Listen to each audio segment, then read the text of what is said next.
Well, they are using emergency powers to take away your rights, just like they did 22 years ago using 9/11 as a reason to take away your personal liberties. They're doing it again today, of course, on the anniversary of 9/11. The timing couldn't be more poignant, actually. The governor of New Mexico using emergency health powers to take away your freedoms. New Mexico's governor has ordered the suspension of laws allowing the open and concealed carrying of guns in Albuquerque.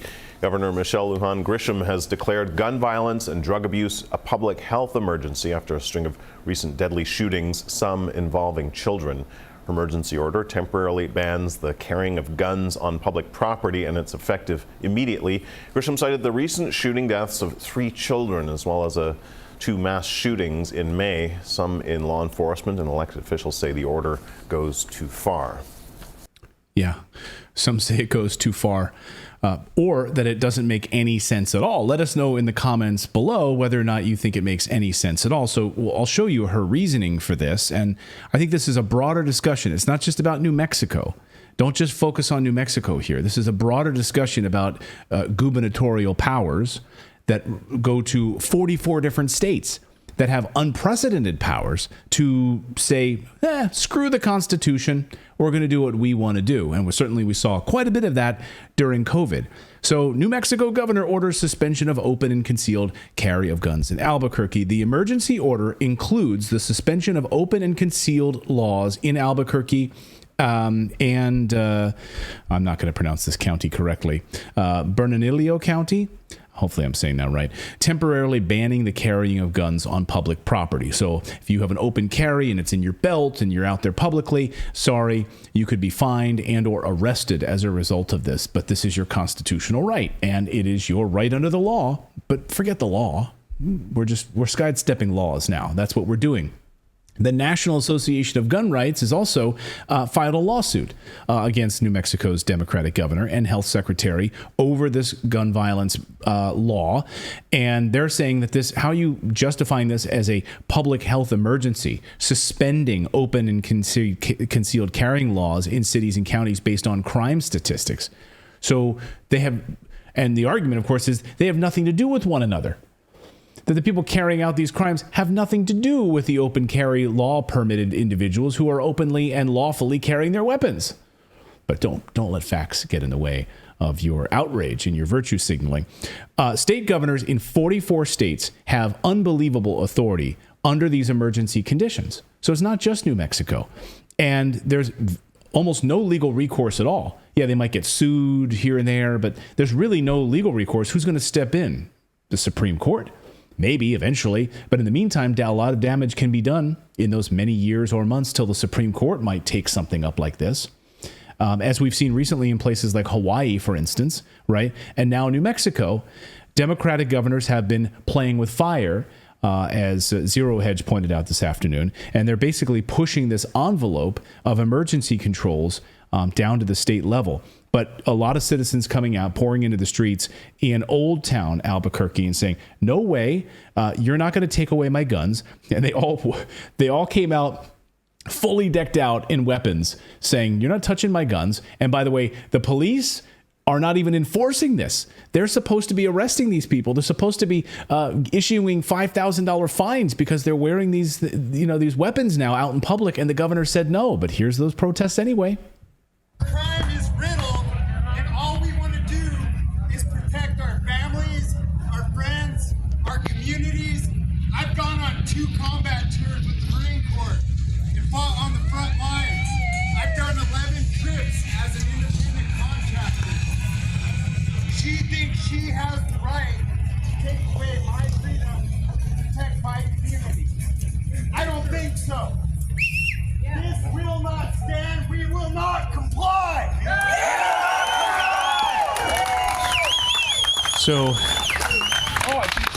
So after suspending the right to carry firearms, then the governor basically gave this is an unbelievable moment. This piece of video here kind of just sums up the hypocrisy and the bureaucracy and the sort of power grab nature of these governors right now, these Democratic governors who think that they can do anything they want and that the Constitution should really take a back seat to their own sort of political virtue signaling. Here she is explaining that, you know, her duty to uphold the oath to the Constitution is not absolute. Like, there are things that could supersede the Constitution, like this situation. Watch this unbelievable moment. There are literally too many people to arrest. This would allow us. If someone's got a concealed carry permit in Albuquerque walking down a public street, they're not going to get arrested. I can make the point that they should be. And this is the point. I'm willing to do anything and everything within a shred of evidence-based effort. Because if you're not horrified that on any street corner in too many cities in New Mexico, there is someone with a gun sticking out of their waist or their belt. And I'll tell you, if you're a young person, you're not allowed to have a handgun. Well, it's a crime already. I got it, but we won't be able to arrest all of them. So imagine, just in a perfect world, if this was upheld, it gives all of these police officers the ability to focus on the real criminals. Last follow-up. Yeah. But your point is valid. You took an oath to the Constitution. Isn't it unconstitutional to say you cannot exercise your carry license? With one exception, and that is if there's an emergency, and I've declared an emergency for a temporary amount of time, I can invoke additional powers. No constitutional right, in my view, including my oath, is intended to be absolute. I can't follow her logic. So let's try to unpack her logic here, right? Now, remember that where crime has risen in the United States, it's risen in Democrat-controlled cities, okay?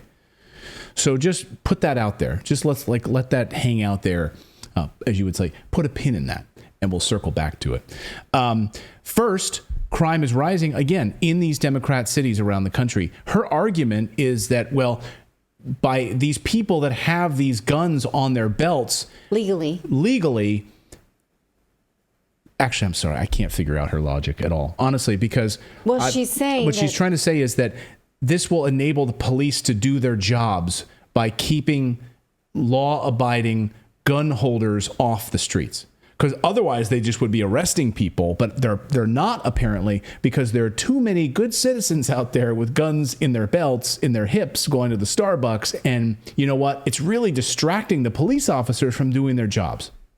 Okay. Right? I mean, that's kind of what she's saying. She's basically saying, I'm banning legal firearms because under these like emergency powers, I have these emergency powers, so I'm just going to do it. Because there's an emergency, and yet she hasn't outlined any emergency. Right. There's no emergency. This is what they're doing to use against COVID. They're basically saying we have this massive emergency, and I think you're seeing a pattern here, right? They're basically laying out this idea that there's emergencies when there isn't one. Yeah. There's a climate emergency. Actually, the puffins are back. The polar bears are thriving. The Great Barrier Reef is the Great Barrier Reef is better than ever. The Earth has actually been cooling over the past 10 years, and the glaciers are actually expanding in other areas where they've been retreating in other areas. But shut up. There's a climate emergency. Oh, okay. So there's a COVID emergency. There's a crime wave in your Democratic-controlled city. So you need to ban law-abiding citizens from their constitutional rights, right? I mean, that's what she's saying here. She's basically saying open carry and conceal are not going to... And the idea that it's going to reduce crime is ridiculous because criminals don't give a rat's ass. They don't give a rat's ass about gun laws, right? Well, no, I wouldn't say that because you can make the point that active shooters usually have legally obtained guns when it comes to school shootings. Okay, but... So they at least have a legally obtained gun. They cared enough to like properly register the gun. Okay, go ahead. Let's leave that for now. Yeah, it could be her logic is kind of what I was hearing because she was like, is if you pass the law, then law-abiding citizens no longer carry open, like no longer have open carry. So the only people then they find with open carry have to be non-law-abiding citizens. So it's like a weeding out process. I don't know if that's what she's getting at. Like, oh, that guy's still carrying, and we passed that law, therefore he must be a criminal.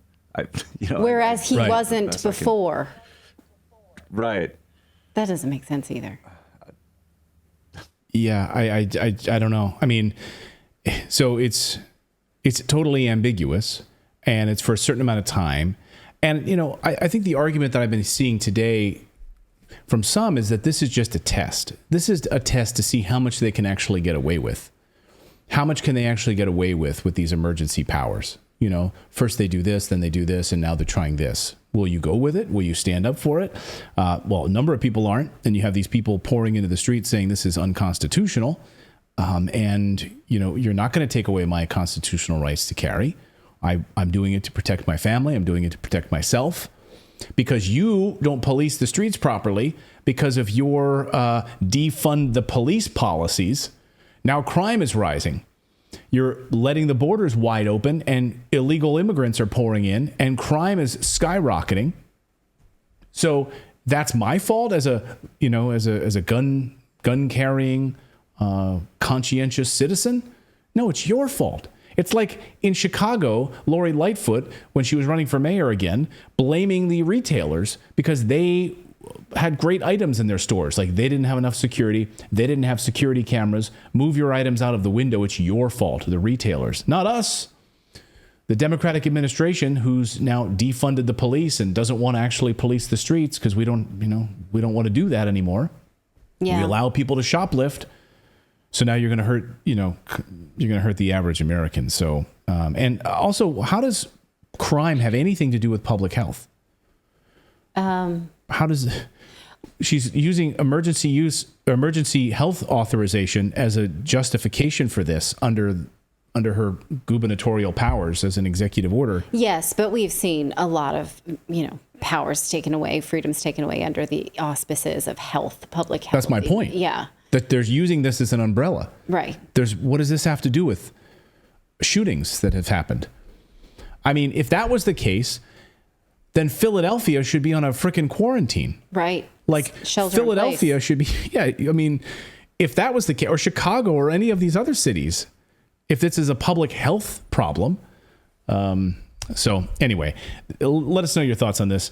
I think New Mexico literally is a microcosm of a larger issue of using these emergency powers to take away personal freedoms. And I couldn't imagine that it, happens on 9/11, reminding us of the Patriot Act, reminding us of using certain things to take away personal freedoms. All you need to do is travel to the airport to remember what the impacts of 9/11 still have on us, for crying out loud. I mean, I'm willing to listen to reasonable gun reform. That wasn't it. So I was waiting. Yeah.